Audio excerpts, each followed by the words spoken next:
ಉದಯಗಿರಿ ಸ್ಟೇಷನಲ್ಲಿ ಪೊಲೀಸರ ಮೇಲೆ ಆಕ್ರಮಣ ಆಯಿತು. ಆ ಕೇಸನ್ನು ವಾಪಸ್ ತಳಕ್ಕೆ ಹೊರಟಿದ್ದಾರೆ. ಹುಬ್ಬಳ್ಳಿನಲ್ಲಿ UAPA ಕೇಸ್ಗಳು ಹಾಕಿದ್ರು. ಪೊಲೀಸ್ ಜೀಪನ್ನು ಜಖಮ್ ಮಾಡಿದ ಮೇಲೆ ಅದನ್ನು ಸಿದ್ದರಾಮಯ್ಯನವ್ರು ವಾಪಸ್ ತಗೊಂಡ್ರು. ಅಖಂಡ ಶ್ರೀನಿವಾಸ ಮೂರ್ತಿಯವರ ಮನೆ ಮೇಲೆ ಮುಸಲ್ಮಾನರು ದಾಳಿ ಮಾಡಿರೋ ಅವ್ರ ವಿರುದ್ಧ ಹಾಕಿದಂಥ ಕೇಸನ್ನು ವಾಪಸ್ ತಗೊಂಡ್ರು. ಇವ್ರ ಹಿಂದೆ ಮೊದಲನೇ ಸಾರಿ ಮುಖ್ಯಮಂತ್ರಿ ಆಗಿದ್ದಾಗ 2015ರಲ್ಲಿ SDPI, KFD ಮತ್ತು PFI ವಿರುದ್ಧ ಅದರ 1600 ದುರುಳರ ವಿರುದ್ಧ ಇದ್ದಂತಹ 175 ಕ್ರಿಮಿನಲ್ ಪ್ರಕರಣಗಳನ್ನು ವಾಪಸ್ ತೆಗೆದುಕೊಂಡು ಅವರಿಗೆ ಫ್ರೀ ಪರ್ಮಿಟ್ ಕೊಟ್ಟರು. ಸಿದ್ದರಾಮಯ್ಯನವರಂತಹವರು ಮುಖ್ಯಮಂತ್ರಿ ಆಗಿರುವಾಗ ಮುಸಲ್ಮಾನರಿಗೆ ಈ ರೀತಿ ಧೈರ್ಯನೂ ಬರುತ್ತೆ.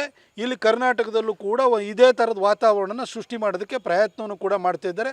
ಅವರಿಗೆ ಒಂದು ರೀತಿ ಬೆಂಬಲ ಕೊಡೋಂಗೆ ನಾವು ಹಿಂದೂ ರಾಷ್ಟ್ರ ಆಗಕ್ಕೆ ಬಿಡಲ್ಲ ಅಂತ ಸಿದ್ದರಾಮಯ್ಯನವ್ರು ಕೂಡ ಹೇಳಿಕೆಯನ್ನು ಕೊಡ್ತಾರೆ.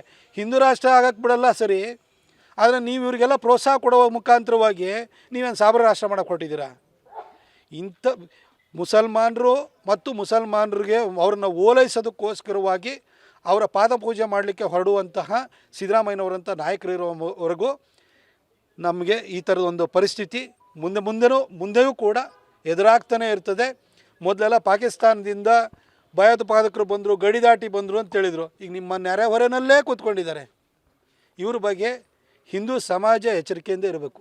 ಬಹುತೇಕ ಕಾಂಗ್ರೆಸ್ ನಾಯಕರು ಭದ್ರತಾ ವೈಫಲ್ಯ ಅಂತೇಳಿ ಆರೋಪಿಸುವಂಥ ಕೆಲಸವನ್ನು ಮಾಡಿದ್ದಾರೆ.